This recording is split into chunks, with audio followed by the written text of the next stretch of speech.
Bienvenidos. El encuentro de hoy va a tratar de sumar dos voces calificadas en lo que tiene que ver con la educación, con la enseñanza, para sumar dos voces y otras miradas con respecto a la transformación educativa.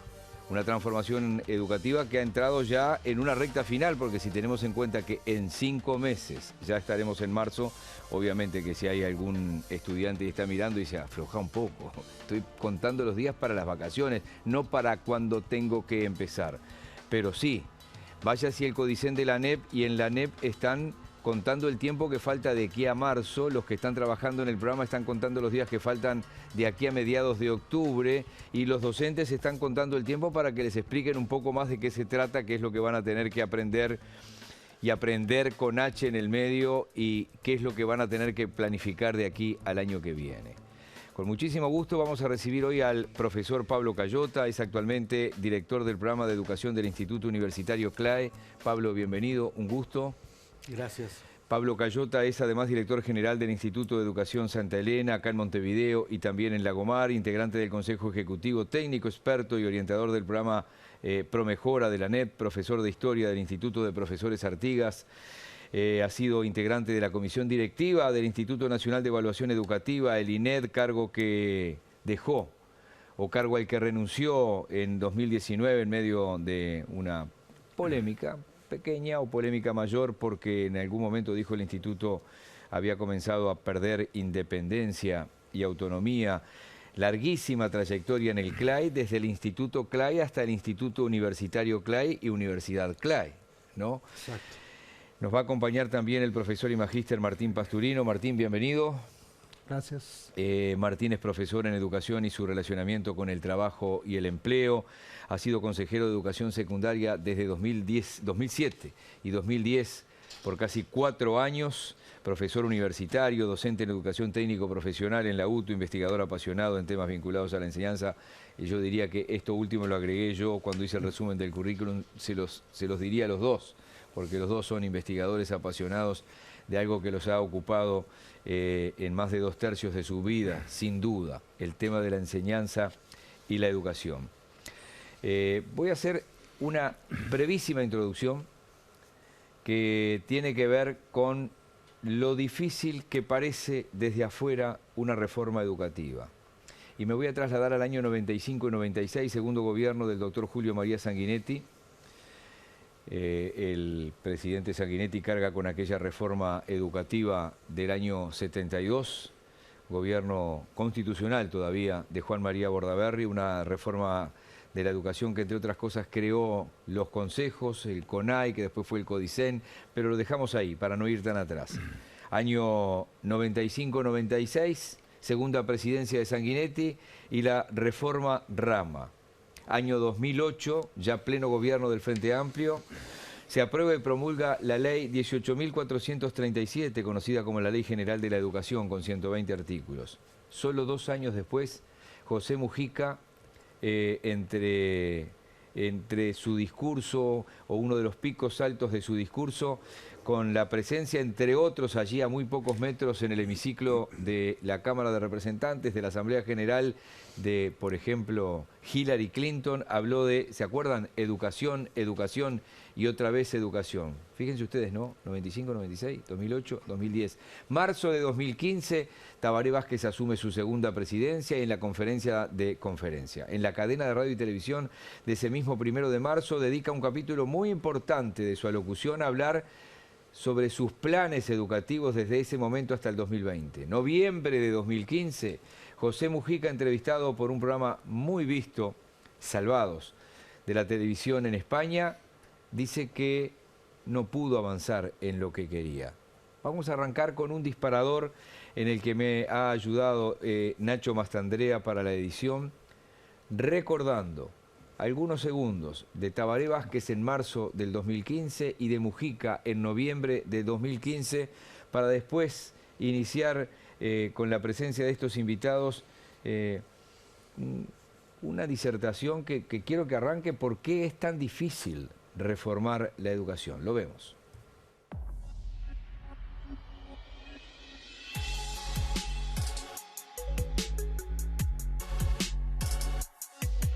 La educación es condición fundamental para la autonomía personal y la convivencia democrática. Es necesario, claro que lo es, pero además es posible avanzar en una educación de calidad para todos, en la construcción de un sistema educativo que brinde valores y conocimientos y que a la vez sea el motor de un país más innovador y más productivo. Nos comprometemos a crear un sistema integrado para la educación básica de 3 a 14 años y que para el año 2020 el 100% de los jóvenes de hasta 17 años esté en el sistema educativo y el 75% termine el ciclo de enseñanza media.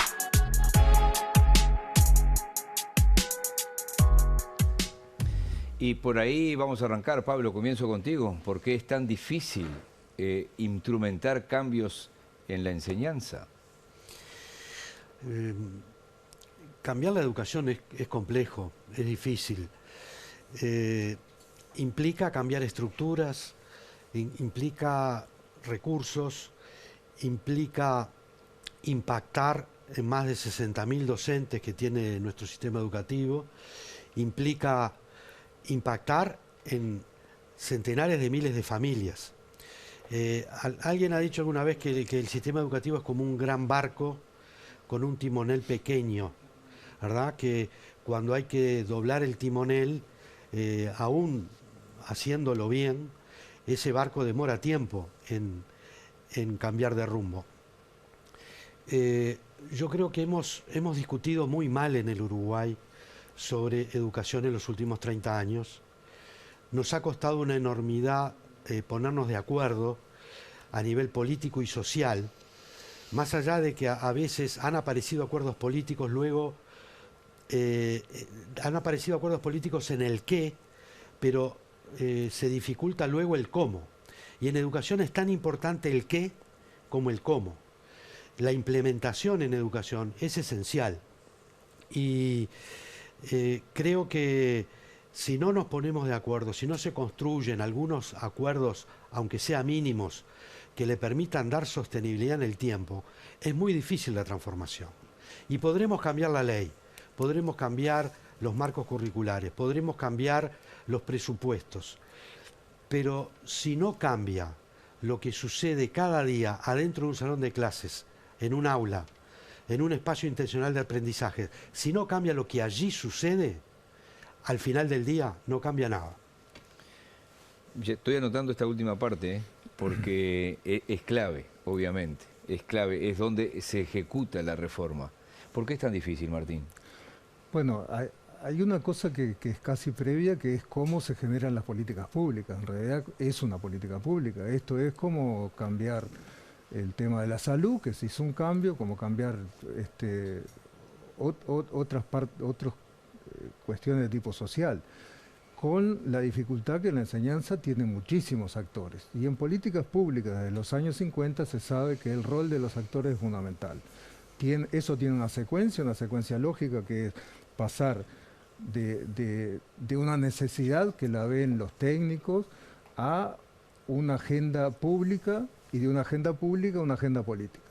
Ese tránsito es súper importante. Si uno ve el Latino Barómetro, que se hace encuesta a nivel de todos los países de América Latina, el Uruguay marcaba muy poco el tema, siempre marcó muy poco el tema de la necesidad de un cambio en la enseñanza. Es más, Chile llegaba al 18%, mientras Uruguay andaba en el orden del 8%. Se ingresó en la agenda pública alrededor del 2014, con actores que empezaron a poner en la agenda pública este tema, y a partir de ahí se puso en lo que es en la agenda política. Pero ese tránsito es importante. Segundo, tiene que haber recursos y tiene que haber un análisis de actores, porque no es hacer un puente. Es más, hacer un puente ahora todavía es difícil. Veamos el caso de Vidalín hace poco con el ferrocarril central. Iba un trazado y en realidad hubo que cambiar porque la sociedad, los actores locales ahí hicieron que eso se cambiara. Vemos la discusión que hay en el ingreso del ferrocarril central a Montevideo. En educación es mucho más complejo todavía. ¿Por qué? Porque es como decía Pablo, ahí encontramos 60.000 docentes, encontramos cargos intermedios, una estructura importante, y sobre todo hay un tema que es clave, que es el tema del pacto fundacional de cada uno de los niveles. Primaria tiene su pacto fundacional y es muy fuerte y arraigado, tiene una cultura propia. Media a través de secundaria y UTU, culturas propias.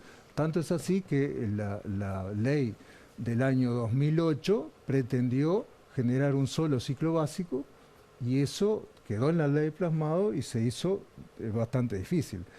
Es decir, tiene que haber o cambios sociales, políticos importantes y que se ponga esto en la agenda pública, o los cambios tienen que ser acumulativos.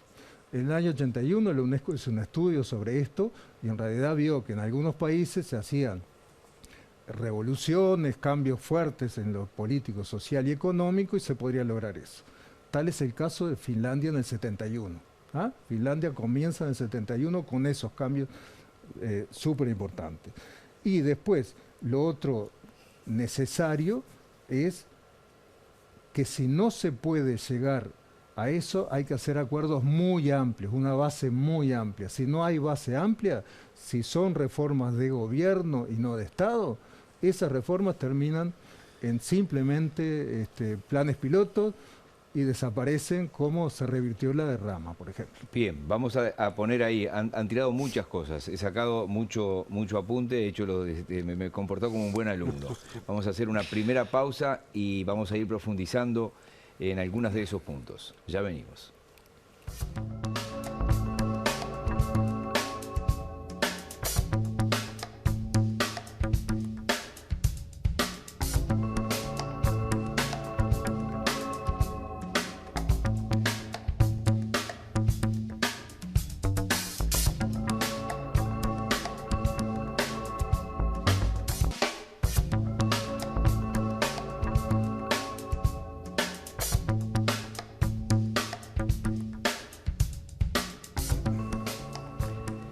No te pierdas la sale especial de Men's Factory. Ingresá a la web mensfactory.com y podés obviamente ir a su amplio local allí en Avenida del Libertador, esquina Francisco Acuña de Figueroa. Lunes a viernes de 9:30 a 18:30, sábados de 10 a 14. Repito la página, así ya podés ir ganando tiempo, mensfactory.com.uy. Vamos a ver y a escuchar un segundo disparador que tiene que ver con las reacciones, o mejor dicho, la comunicación pública de cómo iba a arrancar la reforma, es decir, los datos más concretos que se han conocido de la reforma públicamente y algunas de las primeras reacciones.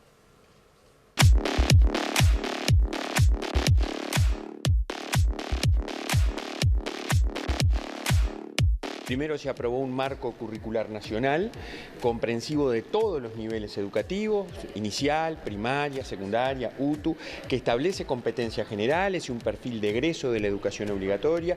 Luego vinieron las progresiones de aprendizajes, cómo se desarrollan esas competencias durante el ciclo, y ahora es la aprobación preliminar, porque esto tiene que ir a los grupos de discusión y luego ir a la ATD, de un nuevo plan. Aprendizajes fundamentales, componentes técnico-tecnológico y la autonomía curricular. Aquello que, para hablarlo sencillo, los talleres optativos que van a existir, en donde el estudiante va a poder conformar parte de su aprendizaje, ser parte, involucrarse mayormente en el mismo. Le podría decir que a mí me sorprendió la propuesta de la mayoría oficial, porque yo hubiera esperado un énfasis mayor en tecnología, porque es uno de los desafíos actuales. Es verdad que la ponen como disciplina en el 9º año, pero las horas de taller de informática que tenían los estudiantes, por ejemplo, en primer año de bachillerato, que tenían creo que 4 horas, se reducen a 3 en alfabetización digital. O sea que allí también hay un puzzle de horas donde se saca de un lado y se agrega del otro, pero no vi un énfasis tan grande en tecnología.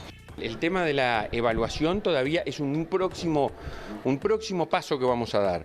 Pero aquí sí creo que hay una realidad que nosotros decimos, no es que vayamos a eliminar la repetición, pero hay que acompañar el desarrollo cognitivo del niño o del joven, que capaz que no logra todo lo que se espera que logre en un año y sí lo logra en el siguiente, con acompañamiento, con tutorías, que es también lo que establece esta nueva propuesta. Cerca de lo que anunciaron, esto parece más una reformulación o una lavada de cara que otra cosa.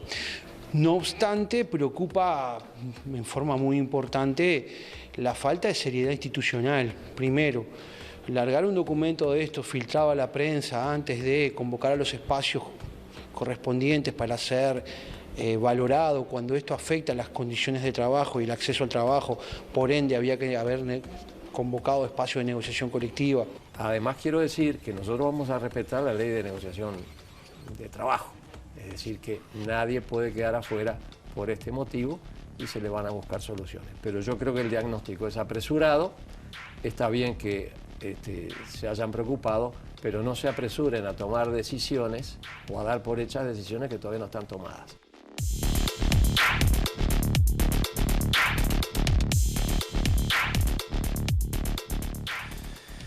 De lo que ya conocemos, de lo que ustedes conocen, virtudes y defectos para ir de lo general a particular de esta reforma, de esta transformación educativa propuesta. Bueno, un análisis preliminar, yo creo que como virtudes uno puede decir que los documentos que se han presentado son documentos, estoy hablando no de formación docente, que es otro capítulo, sino de este marco curricular y la propuesta de la EBI, de la Educación Básica Integrada. Creo que son documentos conceptuosos que recogen bastantes consensos en términos y actualización en términos de generar un enfoque por competencias, y eso ha sido una discusión un poco mal planteada también en el Uruguay. Enseguida se generó una falsa oposición entre contenidos y competencias, cuando el enfoque competencial solo puede existir desde la generación de muy buenos contenidos. O sea que a veces las discusiones se hacen difíciles porque rápidamente entramos en falsa oposición, como entramos también en la época de rama entre asignaturas y áreas. Hoy estamos en una falsa oposición entre contenidos y competencias, cuando en realidad de lo que se trata es, sin eliminar las asignaturas, abrirse al campo interdisciplinario. Yo creo que uno desea que esa discusión se haya superado y manteniendo las asignaturas seamos capaces de generar proyectos interdisciplinarios donde las asignaturas se abren a otras áreas del conocimiento, porque ese es el mundo real. Y en términos de competencias y contenidos, hay una larga ya experiencia en el Uruguay de enseñanza por competencias que aplican muchos docentes, que aplican muchos centros educativos, donde esa falsa dicotomía se ha visto largamente superada. Entonces, virtudes, yo creo que el enfoque, algunos elementos conceptuales, una hoja de ruta, un rumbo vinculado a lo pedagógico, la propia concepción de un marco curricular, es decir, de que los ciclos y los tramos estén integrados porque el centro es el alumno. Yo creo que eso es positivo.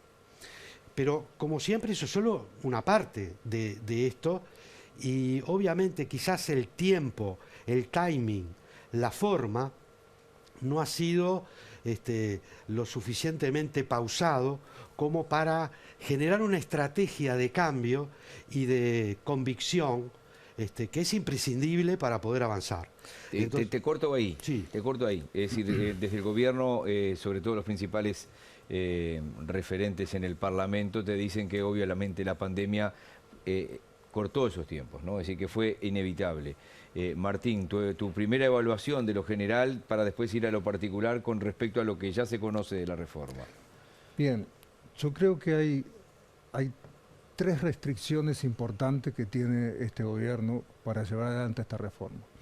Un amigo mío, el director de Ceibal, Miguel Brechner, dice que es más factible que gane Uruguay el Mundial a que esta reforma llegue a un buen puerto. Primero, una restricción política que de alguna manera hablé, que es... ¿Y vos sos tan optimista como... No, una broma, digo. ¿Vos sos tan pesimista como Brechner? Sí, claro. Y le digo por qué. Una restricción política que es propia de lo que dije recién del desarrollo de política pública. Cuando te enfrentás a los cuerpos docentes, 60.000 docentes, digamos que algunos estarán de acuerdo, otros no, pero de hecho no avanzó mucho. Que la opinión pública no conoce esta propuesta, así como no la conocen algunos técnicos. Yo hay parte de la propuesta que no la conozco. Cuando se hace enfrentamiento con la oposición, los sindicatos, eso hace que la reforma empiece renga. Segundo punto, hay una restricción económica, todo el mundo sabe y si ve las gráficas que pasó con el presupuesto, cae. Cae 2020, 2021 y 2022 no sé qué va a pasar, pero es posible que caiga. Ninguna reforma del mundo buena sale sin aumentar la cantidad de presupuesto. La tercera restricción, que para mí es la más importante, es la restricción temporal. Si uno lee los documentos de la OCDE, cuánto demoran las reformas, más o menos aproximadamente 6-7 años. Esa es la lógica. Finlandia empezó en el 2014 y terminó en el 2019, pero aún no la terminó y tienen líos internos. Basta leer los diarios, ahora que Google Translate nos permite hacer eso, para ver lo que está pasando ahí. Y si uno ve las políticas que tienen vigencia a lo largo de muchos gobiernos, el caso de Fernando Henrique Cardoso, con Paulo Renato de Sousa de ministro, comenzó con la ley de directrices básicas. Cuando entró Dilma Rousseff al gobierno, Aloisio Mercadante, que es el director de programa de Lula ahora, entró con una reforma que tenía contenidos por competencia y la están desarrollando ahora. Uno ve los avances de Brasil en este periodo y son buenos. ¿Y por qué? Porque hay un seguimiento de los procesos de reforma. Esto no le importa nada a la oposición, no le importa nada a los sindicatos, dice la vamos a hacer porque nos hicimos un compromiso y va adelante. Y la otra cosa que me parece importante es que no es una reforma que va a cambiar radicalmente todo. Estamos hablando de un 92% de currículum, es lo que cambia, es muy poco.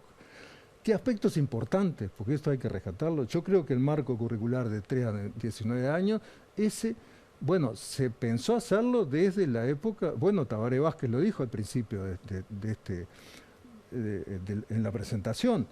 La idea es desde 3 a 14 años hacer un ciclo común desde el punto de vista del diseño curricular. Se comenzó en el 2017, hay un documento aprobado, hubo mucho más participación que en este momento y ese no fue seguido por esta administración, simplemente lo descartó y armó uno nuevo que coincido con Pablo. En términos técnicos es un buen documento, pero el asunto es llegar al aula. Llegar al aula es mucho más difícil que eso. La otra cosa importante es el tema del marco de competencias. Bueno, yo les digo que en la Red Global de Aprendizaje del Plan Ceibal hay 800 centros educativos que están trabajando en 6 competencias. Desde el 2015, y esos 800 centros educativos, estamos hablando en un universo de 3.000 centros. O sea que realmente hay una base súper importante en cuanto al desarrollo del tema de la competencia. Y también lo hicimos en el Bachillerato Tecnológico de UTU, ¿no? El Bachillerato Tecnológico de UTU está por competencia. Es más, algunas asignaturas de lo que es la reforma, la transformación curricular que se hizo en el 2006, incluye, si ustedes entran en la página web de las asignaturas, el tema de las competencias. Eso me parece súper importante. Y lo último que me parece interesante es informática. Se pasa de ser una gran academia de Word, Excel y PowerPoint a integrar programación. Y en eso hay mucho de la cultura Ceibal de 2015 en adelante. Ahí hay una cosa súper importante, que no sé si la han tomado o no. Voy a hacer una pausa y voy a volver contigo, Pablo, para que puedas opinar sobre algunas de las cosas que ha dicho Martín y me quiero quedar con algo que decías, Martín, hace unos minutos. Políticas de Estado, ¿no? Una de las críticas que se hace es que no están escuchando las ATD, no se escucha el sindicato. Por otro lado se dice una política de Estado, sí, pero ¿cuánto debe ser el peso de las autoridades democráticamente electas o el poder político legalmente constituido en la democracia representativa en el Palacio Legislativo no puede opinar absolutamente nada sobre esto, o cuánto puede opinar? Y después lo otro, y seguramente eso nos va a llevar los últimos dos bloques, es cuánto pesa la ideología en esto, ¿no? La reforma Rama fue calificada de una reforma neoliberal, y la paradoja mayor fue que los colegios privados no aplicaron aquella reforma, ¿no? O sea, y alguien dirá, bueno, la hizo neoliberal solo para los públicos. Bueno, puede ser un lindo chiste, pero la dejo por ahí, porque la ideología está presente siempre. Yo escucho a un político de un partido y de otro y no precisa ver ninguna reforma. Sé lo que me va a decir uno de la reforma del otro y el otro de la reforma del otro. Ya venimos.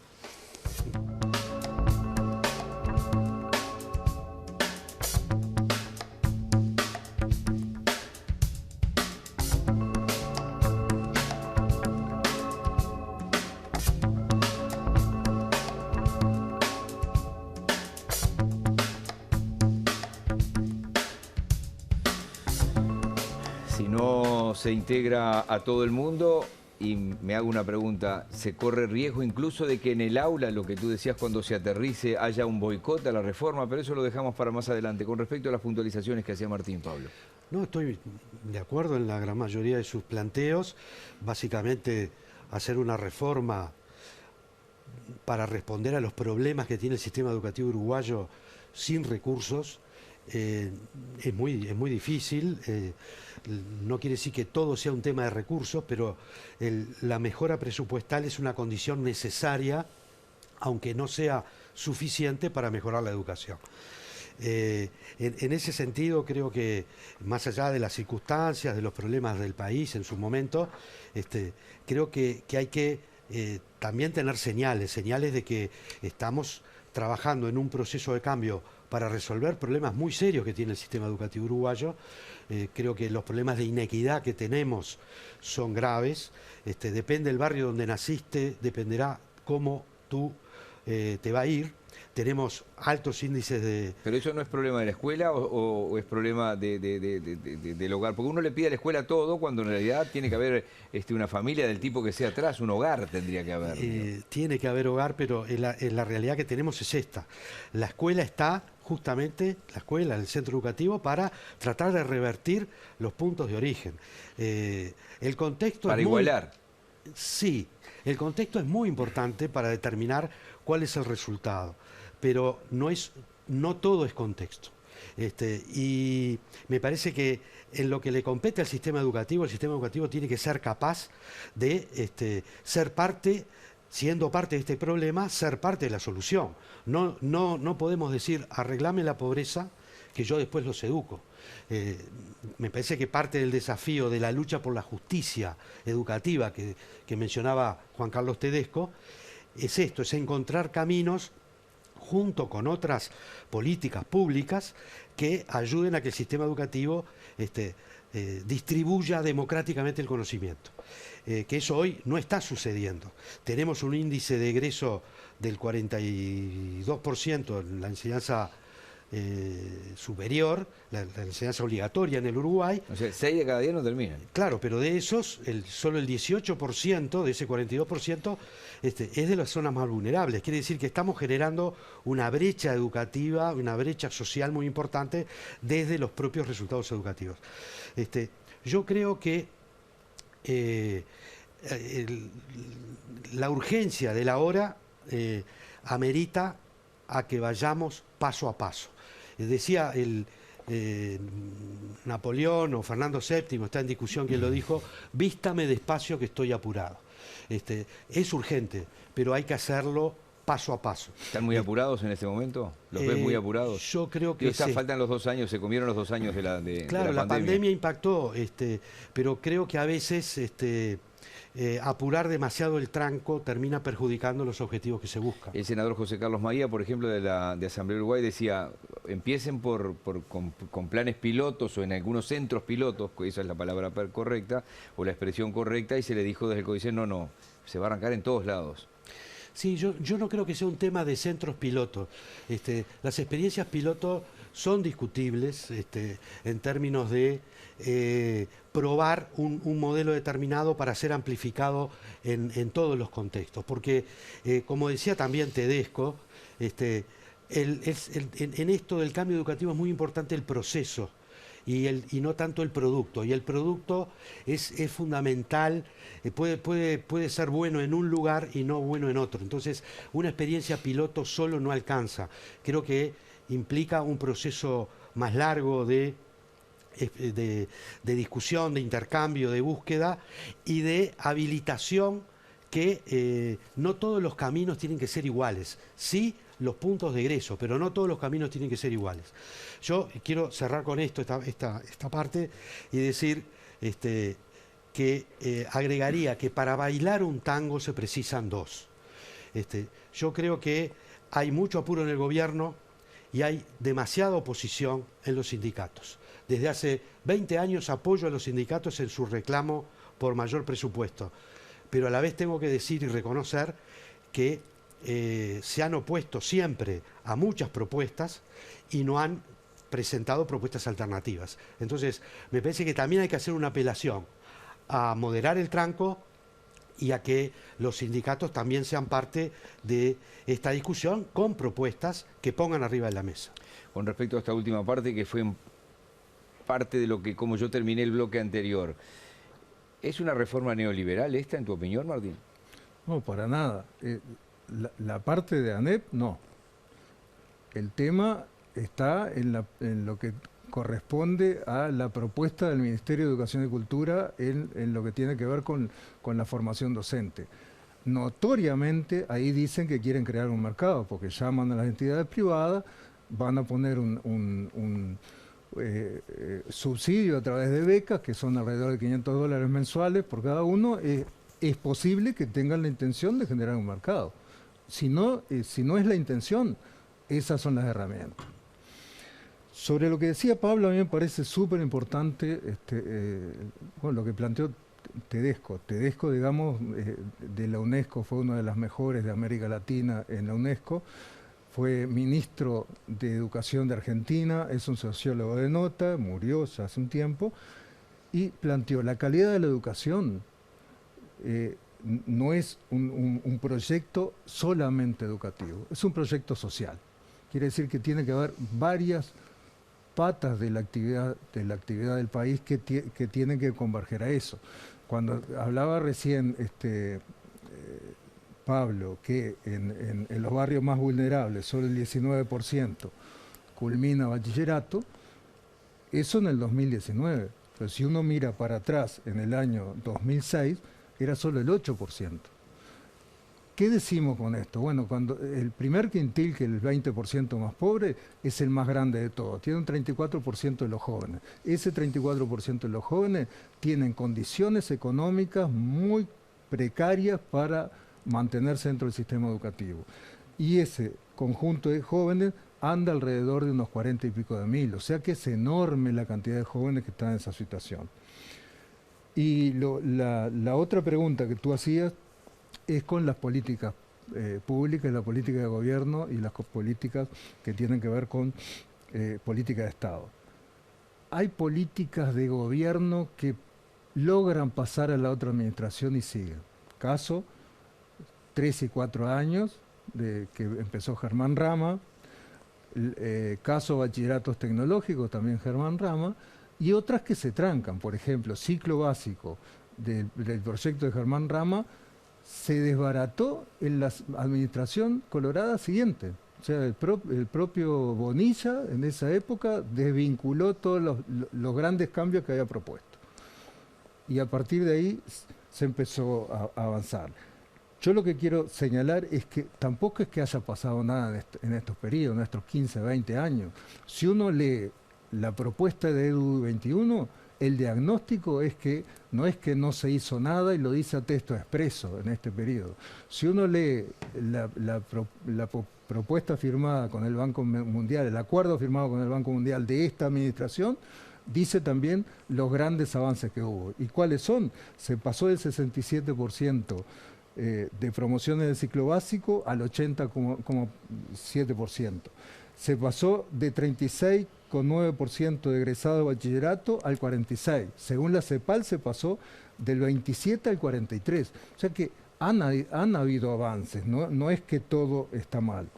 Y lo otro que también se hizo el esfuerzo cuando los presidentes decían ahí, la educación, educación, educación, como decía Mujica, o Tabaré Vázquez, que quería llegar a ese proceso de 3 a 14 años, bueno, se pusieron recursos, se pasó del 3,1% al 5,4%. Es una enorme cantidad de dinero, sobre todo porque el 3,1% era de un PBI a nivel nacional de 16 mil millones y ahora se están 60 mil millones. Bueno, ese es otro tema, ¿no? Cuando los gremios reclaman el 6% del PBI, más uno de investigación, lo reclamaban con un PBI de 15 o 16 mil millones de dólares. Y ahora es el 6% de 60 mil millones de dólares. Y eso significó que los docentes pasaran a ganar alrededor de 39 mil pesos el grado 1, el que recién se inicia, mientras que antes eso nos llegaba a 20 mil pesos. Vamos a hacer la última pausa y vamos a entrar ya en las definiciones. Es el momento en el que los invitados de hoy, el profesor Pablo Cayota y el profesor Martín Pasturino, deberán en estos breves instantes en el que vamos a volver, decir qué no pueden dejar de decir. No sea cosa que después se vayan y dicen, ay, no dije tal cosa, ya venimos.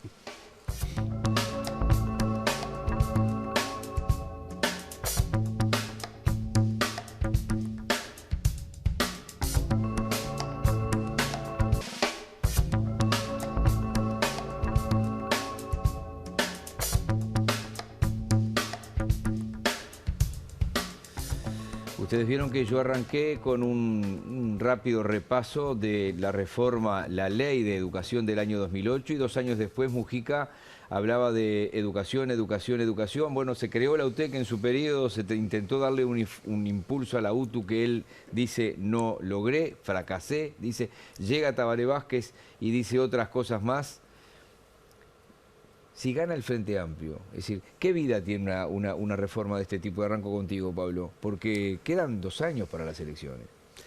Yo insisto que hay que superar la tentación de la hora cero en cada administración. Como bien decía Martín, en el último periodo, más allá de los problemas reales e importantes que tiene el sistema educativo, hubo avances. Recomiendo la lectura del informe del INED, los 2 últimos informes del INED, los 3 últimos, que van haciendo un raconto de avances y problemas persistentes. Entonces hay que superar la tentación de la hora cero, de que yo llego y empiezo de cero. La refundación. Exactamente. Y para eso se precisan acuerdos amplios y largos. Amplios en términos de amplitud, valga la redundancia, de actores políticos y sociales, y largos para sostenerlos en el tiempo. La palabra constancia en educación no tiene mucho sex appeal. Tiene más sex appeal la innovación, la transformación. Pero la constancia también es muy importante en educación. Mantener y sostener determinadas políticas en el tiempo. Y de eso ha adolecido nuestro sistema educativo. Entonces yo creo que hay que trabajar no para un acuerdo imaginario donde nos vamos a poner todos de acuerdo en todo. Yo siempre uso una imagen que es: usemos no el máximo como un divisor, no busquemos el acuerdo máximo que nos divide, sino que al menos busquemos el mínimo común múltiplo, que es aquel acuerdo que se puede sostener en el tiempo y que nos va a multiplicar los resultados beneficiosos.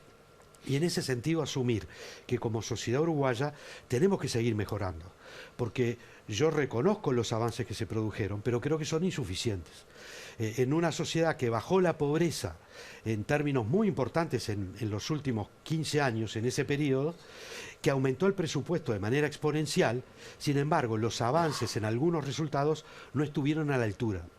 Quizás porque faltó más tiempo, quizás porque falta constancia en algunas políticas y quizás porque hay que hacer otras transformaciones que tienen que ver con seguir mejorando y transformando la profesión docente, que es en definitiva lo que va a hacer cambiar la educación en cada contexto. Martín. Bien, yo mi respuesta tiene que ver con qué está pensando las madres, los padres de los hijos que van a entrar el año que viene. En realidad, ¿con qué se van a encontrar? Bueno, sabemos que acá nosotros, algunas partes nos falta información. Ni que hablar, los 60.000 docentes, que en realidad en media básica son menos, pero le falta información. Terminan de presentar un documento hace 24 horas, porque había salido uno, se había filtrado por ahí. A partir de ahí tienen que hacer no solo las progresiones de lo que son las competencias generales, sino las progresiones de cada una de las asignaturas, de cada uno de los niveles, de cada uno de los años. Y entonces nos vamos a encontrar con que hay 160.000 jóvenes que van a entrar en este proceso. En el caso del secundario, unos 35.000 jóvenes que entran en primero, que no saben lo que va a pasar. Bueno, yo les digo, las asignaturas más o menos son las mismas, el 95% del currículo es lo mismo, los docentes van a ser los mismos, y lo que vamos a ver es qué pasa con los programas. Pero ¿cómo van a formar a los docentes en los nuevos programas de aquí a cuántos meses? 4, 6 meses, no sé. 5 dije yo, pero hay vacaciones, ¿no? Sí, sí. ¿Cuánto? Entonces, en realidad, vamos a entrar en una espiral de complicaciones, porque las cosas que se hacen rápido generan errores no forzados y a veces errores forzados, y vamos a tener un comienzo de año bastante complejo desde el punto de vista de la gestión. Acá es un tema de gestión simplemente. Estamos hablando que en secundaria son cerca de 4.500 grupos, en la UTU 1.600 grupos, y en el caso de privados alrededor de 1.100 grupos, con un total de 160.000 alumnos. O sea que es una reforma que impacta muchísimo, pero el grado de incertidumbre a esta altura del desarrollo curricular es muy corto y no van a dar los tiempos. Y eso lo ato con una cosa clave, que es el tema de la restricción política. No se puede hacer, esto lo ve gente del interior, esto es un asado a punta de llama, que queda chamuscado por fuera y crudo por dentro. En realidad vamos a tener serios problemas de ese tipo. Si de esta forma se entiende bien. Hay serios problemas que no lo vamos a poder resolver en este cortísimo tiempo. Y lo sustantivo de esto es que va a venir otra administración, que es la pregunta principal. Obviamente. Bueno, esa administración no se va a encontrar con grandes cambios. En realidad, el marco curricular común había sido aprobado en el 2017, se harán pequeños ajustes, cosas por el estilo. El tema de la estructura curricular es prácticamente la misma, salvo las innovaciones que yo señalé en el bloque anterior. Pero de hecho, es más, hay 2 sistemas, que es UTU y secundaria, que se mantienen desde el año 1976, que lo hizo la dictadura, que puso el ciclo básico en UTU porque no tenía locales en secundaria. O sea que ese es el origen del ciclo básico en la Universidad de Trabajo. Pablo, ¿la educación privada asume esta reforma? ¿Cómo es esto? ¿Es vinculante? ¿Algunos lo harán, otros no? No está claro aún, en el sentido de que por supuesto que es parte del sistema y lo va a tener que asumir. Lo que no se sabe es el tema de los tiempos. Ha habido solicitudes de posponer por un año porque bueno, aquí puede haber compromisos laborales que atender. Pero me parece que es cierto que los primeros días de marzo los estudiantes se van a encontrar en un centro educativo muy parecido al que tenían antes. O sea, que los padres sepan que tienen que dejar la túnica, ¿no? Sí, van a ir al liceo. Van a ir al liceo. Y de todas maneras, yo creo que el proponer cuestiones, el proponer metas, el proponer hojas de ruta es positivo. Cuando se decretó la obligatoriedad de la educación hasta el ciclo básico, nos faltaba muchísimo. Cuando se decretó en el 2008 la obligatoriedad del bachillerato, todavía no lo hemos logrado cumplir. Entonces hay cuestiones de seguir caminando, porque no hay que creer que en la educación no está pasando nada. Hay colectivos docentes trabajando, ya trabajando por competencias, ya evaluando por competencias, ya trabajando en proyectos interdisciplinares, lo decía Martín hoy con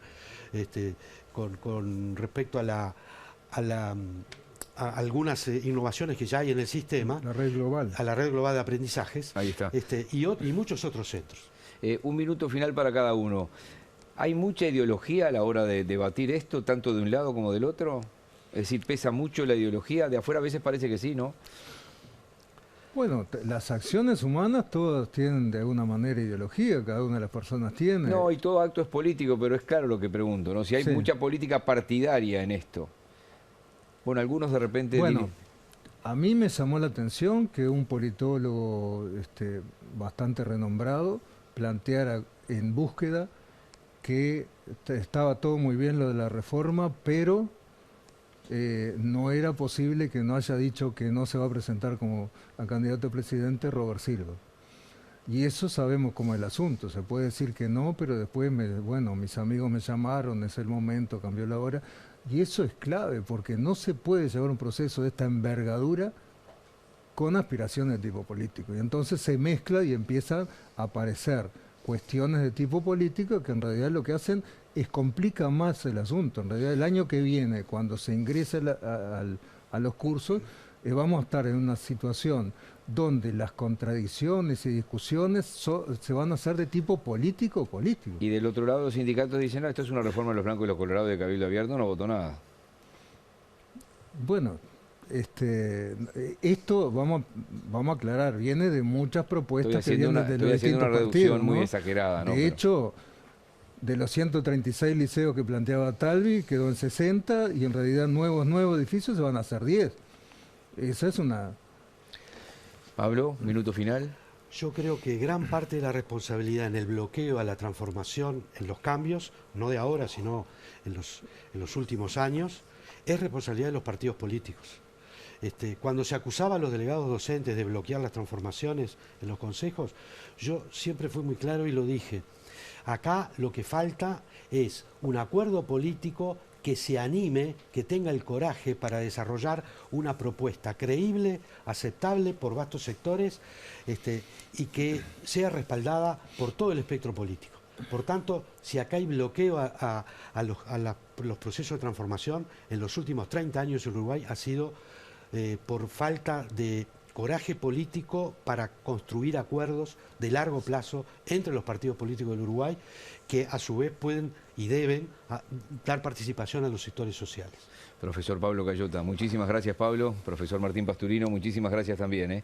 Gracias. Y nos vamos a reencontrar en cualquier momento. Y con ustedes también. Con mucho gusto. Hasta la semana que viene.